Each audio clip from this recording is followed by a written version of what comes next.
তৃণমূল কংগ্রেস তো আর রইল না। तृणमूल कांग्रेस का क्या Abhishek Banerjee general secretary party का भी है? অভিষেক বন্দ্যোপাধ্যায় কি এখনো पार्टी के जनरल सेक्रेटरी अभी भी है क्या?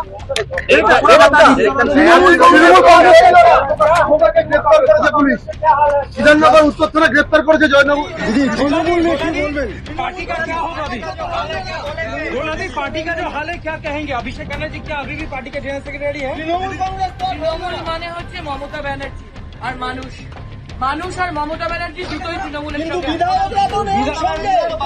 আর কে আসল কে নকল তো একদিনে বলা যায় না। টেস্টে পাঠাতে হবে, হায়দ্রাবাদের টেস্টে পাঠাতে হবে, যেমন ডায়মন্ড টেস্ট হয়,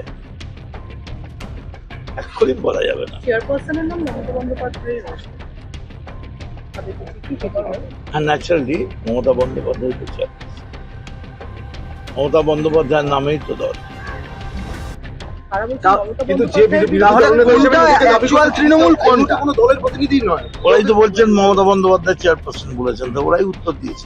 আজ যেখানে নদী ছিল কাল ছিল না। এখানে একটা নদীর নিয়ম, কালের যাত্রার জন্য দেখা যাক না, চলছে তো। এখনো তো আমরা মাটির উপরে দাঁড়িয়ে আছি এবং এখনো অব্দি তো কোথাও কোনো পাবলিকের ব্যাড রিয়াকশন অন্তত আমি তো কোথাও পাই। We are with Mamata Bandyopadhyay, আমরা মমতা বন্দ্যোপাধ্যায়ের সঙ্গে ছিলাম, আছি। তৃণমূল কংগ্রেসের পশ্চিমবঙ্গ বিধানসভার অষ্টাদশ পশ্চিমবঙ্গ বিধানসভার তৃণমূল কংগ্রেসের যে পরিষদীয় দল, সেই পরিষদীয় দলে কোনো নেতা নেই। পরিষদীয় দল একটা টিম।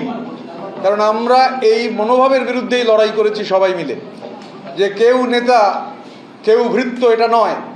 এটা গোটাটা একটা টিম। ঘটনাচক্রে তার একটা জব ডিস্ট্রিবিউশন হতে পারে, কারুর নাম বিরোধী দলনেতা, কেউ মুখ্য সচেতক, কেউ উপদলনেতা, কিন্তু এটা গোটাটা একটা 58 জনের টিম আপাতত। আজকে পর্যন্ত এটা 58 জন তৃণমূল কংগ্রেসের প্রতীকে নির্বাচিত 58 জন বিধায়ক, সেই 58 জন বিধায়কের একটা টিম এই বিধানসভার অষ্টাদশ পশ্চিমবঙ্গ বিধানসভার প্রিন্সিপাল অপোজিশন। আমি বলছি আপাতত এই জন্যে, কেননা আমি আরও দুজন আছেন যারা এই মুহূর্তে এখানে নেই, রাজ্যের বাইরে আছেন, তারা তাদের যে বক্তব্য সেটা জানিয়ে দেবেন। তো 60 হবে, সেই দুজনের সম্মতি যেহেতু আছে তাই আমি 60 বললাম, তবে সেটাও আপাতত। আমি এখানে আমাদের বর্ষিয়ান নেতা, আমাদের সবার অভিভাবক, বহুবারের বিধায়ক শ্রদ্ধেয় শ্রী সমর মুখার্জি এখানে উপস্থিত রয়েছেন, আমাদের সঙ্গে কানাইয়ালাল আগরওয়াল রয়েছেন, আমাদের সঙ্গে রাজ্যের প্রাক্তন মন্ত্রী শ্রী গোলাম রব্বানি রয়েছেন, আমাদের নিয়ামতদা রয়েছেন, নিয়ামত শেখ, আমাদের ইমানি বিশ্বাস রয়েছেন। আমাদের পরিষদীয় দল এই জব ডিস্ট্রিবিউশন যে করেছে, চিফ হুইপ হিসাবে আমরা চিঠিও দিয়েছি রঘুনাথগঞ্জের জনপ্রিয় বিধায়ক আকরুজ্জামান, তিনি চিফ হুইপের দায়িত্ব পালন করবেন। এবং ডেপুটি লিডার হিসেবে 4 জনকে আমরা ঠিক করেছি, তারা ডেপুটি লিডারের ভূমিকা পালন করবেন। রাজ্যের প্রাক্তন মন্ত্রী, বহুবারের বিধায়ক, বর্ষিয়ান রাজনীতিবিদ শ্রী জাভেদ আহমেদ খান, রাজ্যের প্রাক্তন মন্ত্রী শ্রীমতী সাবিনা ইয়াসমিন, রাজ্যের প্রাক্তন মন্ত্রী শ্রীমতী শিউলি সাহা এবং সন্দীপন সাহা, এরা 4 জন ডেপুটি লিডারের হিসেবে ভূমিকা পালন করবেন। আমরা 58 জন বিধায়ক শুরুতেই বলেছি, আপাতত তাদের সই করা সমর্থন, সেই সমর্থনের চিঠি রাজ্য বিধানসভার মাননীয় অধ্যক্ষকে আজকে দিয়েছিলাম। প্রায় সিংহভাগ বিধায়কই সশরীরে উপস্থিত ছিলেন। শারীরিকভাবে খুব অসুস্থ, যেমন হামিদুল রহমান, আপনারা দেখিয়েছেন সংবাদ মাধ্যমে, হামিদুল্লাহ মিটিং আমাদের হওয়ার পর চলে যান, রথিনদাও মিটিং হওয়ার পর চলে যান। আজকে নবান্ন সভাঘরে সেখানে একটা মিটিং ছিল, মাননীয় মুখ্যমন্ত্রী তিনি এই প্রশাসনিক মিটিং, আমরা আপনাদের মাধ্যমে মাননীয় মুখ্যমন্ত্রীকে এই জন্য ধন্যবাদ জানাই যে তিনি সমস্ত বিরোধীদের ডেকেছিলেন।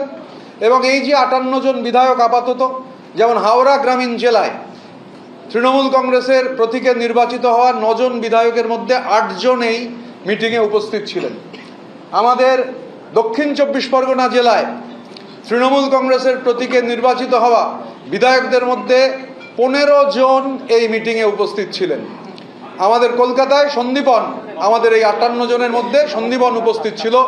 আমরা 15 আর 8 23, 23 আর 1 24, এই 3টে জেলা কলকাতা, হাওড়া এবং উত্তর 24 পরগনার আমাদের 58 জন যারা আছেন তার মধ্যে 24 জন আজকে আমরা মিটিংয়ে উপস্থিত ছিলাম। আমাদের বিরোধী বিধায়করা তারা নির্দিষ্টভাবে বক্তব্য রাখবার সুযোগ পেয়েছেন। আমরা এই ধরনের মিটিংকে সাধুবাদ জানাই। রাজ্যের এই অষ্টাদশ বিধানসভার দায়িত্বশীল বিরোধী হিসেবে আমরা যারা এখানে তৃণমূল কংগ্রেসের প্রতিনিধিত্ব করছি, আমরা দায়িত্বশীল বিরোধীর ভূমিকা পালন করব, সদর্থক এবং গঠনমূলক বিরোধীর ভূমিকা পালন করব। সরকার যেটা ভুল করবে, সরকার যেটা ঠিক করবে না, সরকারের চোখে চোখ রেখে সেটা হাউসের ভেতর যে অ্যাম্ফি থিয়েটার, সেই অ্যাম্ফি থিয়েটারে যেমন লড়াই হবে, হাউসের বাইরে বিধানসভার অভ্যন্তরে সেই লড়াই হবে, রাস্তাতে সেই লড়াই হবে। আবার সরকার যদি কোনো সদর্থক ভূমিকা পালন করেন, আমরা সেই সদর্থক ভূমিকার প্রশংসা করতেও পিছপা হব না।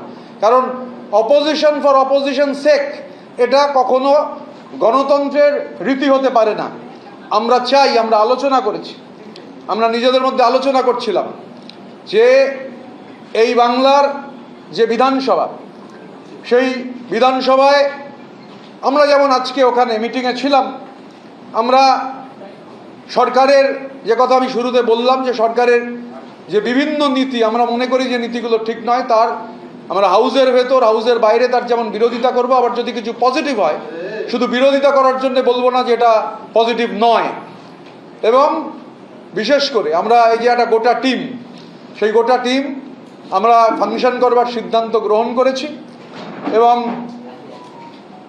আমাদের বিধানসভার অধিবেশন যেহেতু 18 তারিখ থেকে হবে, এ মাসের 18 তারিখ থেকে, আমরা তার আগে আমাদের আরও মিটিং হবে, আমরা সেটা আলাপ আলোচনা করব। বিধানসভার অভ্যন্তরে আমি আবারও বলছি যে আপাতত 60 জনের যে তৃণমূল কংগ্রেসের প্রধান বিরোধী দল, সেই প্রধান বিরোধী দলের যে সমস্ত যারা আছেন এই 60 জন সবার কাছেই আমরা কৃতজ্ঞ। এবং আজকে থেকে বিরোধী দল হিসেবে আমরা আমাদের পথ চলা শুরু করলাম। সংবাদ মাধ্যমের যারা এখানে উপস্থিত রয়েছেন, সংবাদ মাধ্যমের সাহায্য ছাড়া কখনোই বিরোধী দল ফাংশন করতে পারে না, তাই সংবাদ মাধ্যমের সাহায্য আমরা চাই। আমরা সবাই মিলে একটা টিম হিসেবে কাজ করে গঠনমূলক সদর্থক বিরোধীর ভূমিকা পালন করতে পারবো, এই বিশ্বাস আমাদের রয়েছে। সব প্রশ্নের উত্তর দেবো।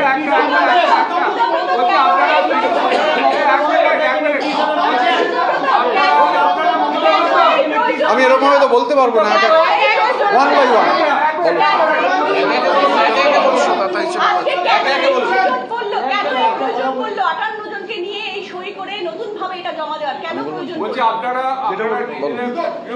এটা আক্রুদ্ধ বলছে।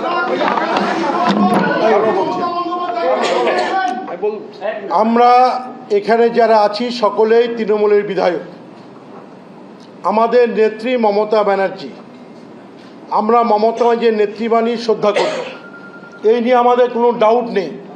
আজকে আমাদের এই জায়গায় আসতে হলো কেন? আমাদের নেত্রী আমাদের 2 বার ডেকেছে, আমরা সমস্ত বিধায়ক সেখানে গেছি, কিন্তু সঠিকভাবে আমাদের পরিষদ দল নেতা সেখান থেকে তারা যে প্রসেসে করতে হয় সেখানে ব্যর্থ হয়েছে। তৃণমূল কংগ্রেস আজকে বাজারে হাস্যের কৌতুক হয়ে দাঁড়িয়েছে যে তৃণমূল একটা বৃহত্তম রাজনৈতিক দল, যে দল পরিষদীয় রীতিনীতি জানে না, কিভাবে তাদের দলনেতা অর্থাৎ পরিষদ দলনেতা করতে হয় সেখানে ব্যর্থ হয়েছে। তখন আমরা তৃণমূলের বিধায়কেরা এগিয়ে এসে তৃণমূলের মুখ রক্ষা করার জন্য আমরা বিধানসভা পরিষদীয় দলের সমস্ত রীতিনীতিকে মান্যতা দিয়ে আমাদের পরিষদ দলনেতা সহ যে দপ্তরগুলো সরকারে বন্টন করা হয়, আমরা এখানে স্পিকার সহ বিধানসভার সচিবালয়কে জমা দিয়েছি। ওনারা সেটা পরীক্ষা নিরীক্ষা করে মান্যতা দিয়ে আমাদের স্বীকৃতি দিয়েছেন। আমরা আমাদের নেত্রী মমতা ব্যানার্জির কাছে আমাদের আবেদন, আমাদের এই পরিষদ দলকে উনি স্বীকৃতি দিয়ে আমাদের অ্যাডভাইস হিসাবে উনি আমাদের পরিচালনা করুন, ওনাকে আমরা নেত্রী হিসাবে মান্যতা দেবো, এটা আপনাদের মাধ্যমে পরিষ্কার বাংলার মানুষের কাছে জানিয়ে দিতে চাই। এক মিনিট, আমাদের নেতা মমতা ব্যানার্জি, আমরা মাননীয়া মমতা বন্দ্যোপাধ্যায়কে আমাদের প্রধান পরামর্শদাতা হিসেবে থাকবার জন্য অনুরোধ জানাচ্ছি। আমি আবার বলছি, আমি মাননীয়া মমতা বন্দ্যোপাধ্যায়কে আমাদের এই পরিষদীয় দলের প্রধান পরামর্শদাতা হিসেবে থাকবার অনুরোধ জানাচ্ছি। তিনি থাকুন আমাদের পরামর্শদাতা হিসেবে। আমরা নিশ্চিতভাবে তার পরামর্শ পেলে আমরা গঠনমূলক এবং সদর্থক বিরোধীর ভূমিকা ভালোভাবে পালন করতে পারবো, এ নিয়ে কোনো সংশয় নেই। তিনি থাকুন আমাদের পরামর্শদাতা হিসেবে, আমরা তার কাছে অনুরোধ জানাই। এবং আমরা যে কথা শুরুতেই বলেছি যে আমরা এই বিধানসভার অভ্যন্তরে সদর্থক এবং গঠনমূলক বিরোধীর ভূমিকা পালন করব। বিজেপির সঙ্গে চোখে চোখ রেখে আমরা কোনো অবস্থায় কোনো বিলে যখন ভোট হবে, আমাদের যদি মনে হয় আমরা বিলের বিরুদ্ধে ভোট দেবো, তো বিলের বিরুদ্ধে ভোট দেবো, ওয়াকআউট করে অন্য কাউকে সুযোগ সুবিধা করে দেবো না। বিজেপি বিরোধিতার প্রশ্নে আমি আবারও বলছি যে হয় বিলকে সমর্থন দেবো বা বিলকে বিরোধিতা করব, কিন্তু এই অবস্থান হবে না যে ওয়াকআউট করে গিয়ে অ্যাবসলিউট নাম্বার কমিয়ে দেবো। এটা এই রাজনীতি আমরা করব না। স্বাভাবিকভাবে সদর্থক এবং গঠনমূলক বিরোধীর ভূমিকা আমরা পালন করতে চাই। এবং অনেকে জিজ্ঞাসা করছিলেন যে অভিষেক বন্দ্যোপাধ্যায়ের কি একটা চিঠির কথা। এই অষ্টাদশ পশ্চিমবঙ্গ বিধানসভার সঙ্গে অভিষেক বন্দ্যোপাধ্যায়ের কোনো সম্পর্ক নেই। অভিষেক বন্দ্যোপাধ্যায়ের সঙ্গে অষ্টাদশ পশ্চিমবঙ্গ বিধানসভার দূর দূরান্তের কোনো সম্পর্ক নেই। আমরা তৃণমূল কংগ্রেসের প্রতীকে ৮০ জন বিধায়ক তারা নির্বাচিত হয়েছেন, তার মধ্যে ৬০ জন বিধায়ক আপাতত মনে করেছেন রীতিনীতি মেনে যে এটাই হচ্ছে এই অষ্টাদশ বিধানসভার ভেতরে প্রিন্সিপাল অপোজিশন। এবং আমরা তৃণমূল কংগ্রেসকে রিপ্রেজেন্ট করছি, আমরা তৃণমূল কংগ্রেসের প্রতিনিধি হিসেবে এখানে রয়েছি। এবং আমাদের চিফ হুইপ রাজ্যের প্রাক্তন মন্ত্রী, একাধিকবারের বিধায়ক শ্রী আকরুজ্জামান যে কথাটা বললেন সেটাই হচ্ছে মূল কথা। আমরা অনুরোধ করব যে মাননীয়া মমতা বন্দ্যোপাধ্যায়কে আমাদের পরামর্শদাতা হিসেবে থেকে আমাদের গাইড করবার জন্য, তার গাইডেন্স নিয়ে আমরা আমাদের বিধানসভা এলাকার মানুষের মতামতকে নিয়ে কিভাবে উন্নয়ন করা যায়, কারণ মানুষ হচ্ছেন সবথেকে বড় প্রায়োরিটি। আমরা নিশ্চিতভাবে আমাদের এই কথাগুলো রাজ্য প্রশাসনের কাছে দাবি জানাবো যে আমাদের বিভিন্ন যে জেলা রয়েছে যেখানে বিরোধী বিধায়করা রয়েছেন, সেই জেলাগুলোতে প্রয়োজনে প্রশাসনের সঙ্গে বিরোধী বিধায়কদের আমাদের মনে হয়েছে আজকের মিটিং দেখে যেটা অনুরোধ করলে হবে, প্রশাসনের সঙ্গে বিরোধী বিধায়কদের মিটিং প্রয়োজন। এবং আমরা এটা নিশ্চিত করতে পারি আমাদের এই যে ৬০ জনের ব্লক বিরোধী বিধায়করা যারা আছেন তারা এই ধরনের অ্যাডমিনিস্ট্রেটিভ মিটিংয়ে উপস্থিত থাকবেন, তারা এই ধরনের প্রশাসনিক যে সভাগুলো হবে, কারণ আমরা আমাদের মানুষের কাছে দায়বদ্ধ, আমাদের ইলেকটোরেটের কাছে দায়বদ্ধ তাদের উন্নয়নের প্রশ্নে। দেখুন আমরা আজকে যেটা হয়েছে যে ২৮,২৫,০০০ অ্যাকাউন্টে যে টাকা ঢুকেছে, রাজ্য সরকার যেটা ঢুকিয়েছেন, আমরা তাকে সাধুবাদ জানাই, একটা পজিটিভ পদক্ষেপ। আজকে আমাদের বিধায়করা, বিশেষ করে দক্ষিণ ২৪ পরগনার সাগরের বিধায়করা, সেখানে যে সমস্যা পিএইচই দপ্তর, সেই দপ্তর নিয়ে বিধায়কদের যে অভিজ্ঞতা, সেই দপ্তর নিয়ে জল নিয়ে যে সমস্যা এবং জল ঢোকাতে গিয়ে রাস্তা কেটে রাস্তা বন্ধ হয়ে যাওয়া, আমরা সরকারকে ধন্যবাদ জানাবো, কারণ এটা আমাদের বিরোধী বিধায়কদের প্রস্তাব ছিল যে এই সমস্যা রয়েছে। মাননীয় মুখ্যমন্ত্রী ওখানে সাগরের জলের যে সমস্যা, 10টা করে সাবমার্শালের কথা আজকেই বলেছেন। এবং এই পিএইচির যে রাস্তাগুলো যে কাটা হয়ে গেছে মাঝখান থেকে, এই যে মাঝখান থেকে রাস্তাগুলো কাটা হয়েছে, সেখানেও তিনি মিটিংটা লাইভ হয়েছে, সবাই দেখেছেন যে যারা ঠিকাদারদের যে ডিপোজিট আছে সেই ডিপোজিটের টাকা থেকে অবিলম্বে আমাদের হাওড়া গ্রামীণ জেলার সভাপতি তৃণমূল কংগ্রেসের রাজা সেন বিধায়ক বাগনান, তিনি এটা তুলেছিলেন। খুবই একটা ইম্পর্টেন্ট এজেন্ডা। বাগনান মিউনিসিপ্যালিটি, ওটা পঞ্চায়েত এলাকা, মিউনিসিপ্যালিটি হওয়ার প্রয়োজন। তো আজকে যে আমরা রিপোর্ট আনসার পেয়েছি সেটা সদর্থক। তো স্বাভাবিকভাবে প্রতিটা বিধানসভা ক্ষেত্রে এবং প্রতিটা জেলায় যে জেলাগুলোতে আমাদের এই বিধায়করা রয়েছেন, আমরা সরকারের কাছে অবিলম্বে যত তাড়াতাড়ি সম্ভব এই দাবি জানাবো যাতে প্রশাসনিক মিটিংগুলোতে বিরোধী বিধায়কদের তাদের ইনক্লুড করা হয়, তাদের মতামত নেওয়া হয়। এটা খুব প্রয়োজনীয় এবং জরুরি।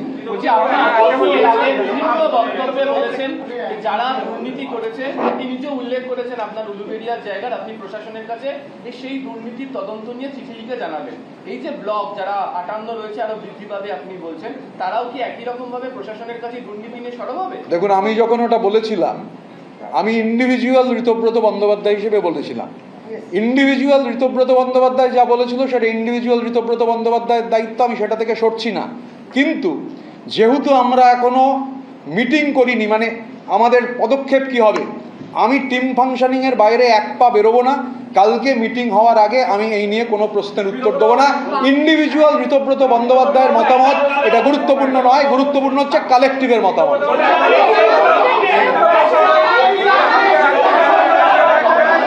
এক এক করে বলুন। আপনি বলছেন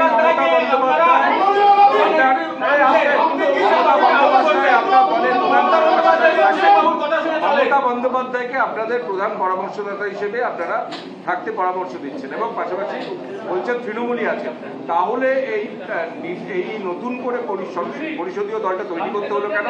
আর আগামী দিনে তৃণমূল বা কালীঘাট কোনো মিটিং ডাকলে আপনারা কি যাবেন?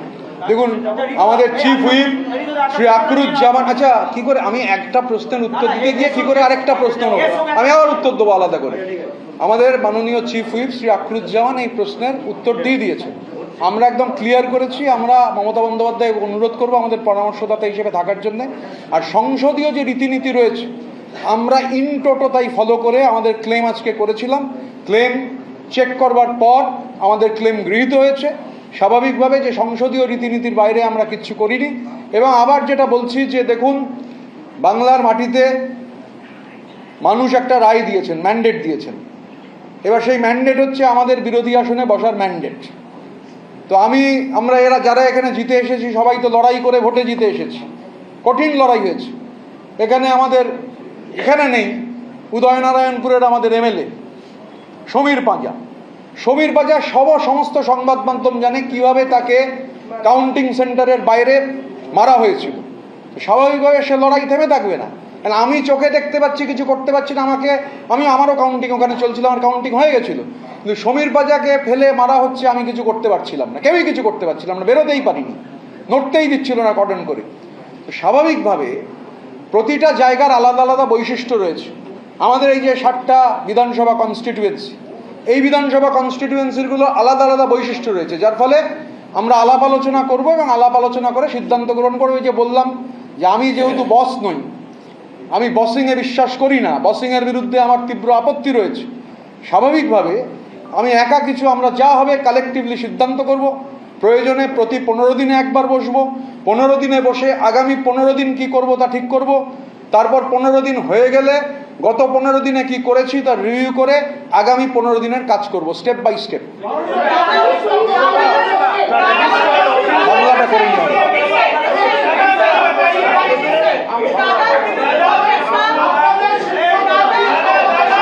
শুনতে পাচ্ছি।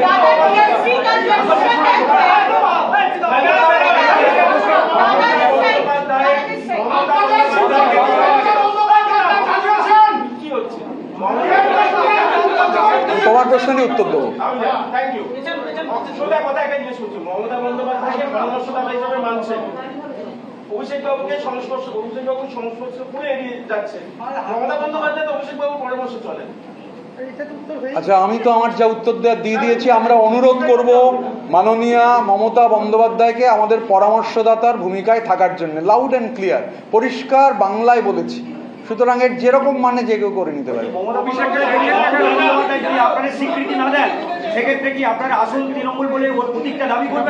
আমরা এখানে এই পশ্চিমবঙ্গ অষ্টাদশ বিধানসভার ভেতরে ঘাসফুলের প্রতীকে যারা জিতেছেন তার মধ্যে 2/3 বেশি বিধায়ক হচ্ছে আমরা। তাহলে পার্লামেন্টারি নর্মস যা রয়েছে, আমরা তো পার্লামেন্টারি নর্মস অনুযায়ী we are the real principal opposition here.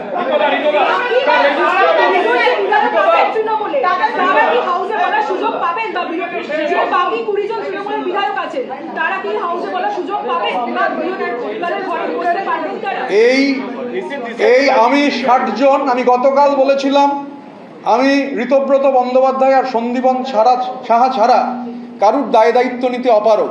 কিন্তু এখন আমরা সবাই 60 জন, আমাদের 60 জনের দায় দায়িত্ব নিতে প্রস্তুত। যে কারণে আমরা এখানে হাউসে স্বাভাবিকভাবে এই 60 জনই হচ্ছে প্রিন্সিপাল অপোজিশন। তো বাকি 20 জনের কোনো দায়িত্ব আমরা এই মুহূর্তে নিতে পারবো না।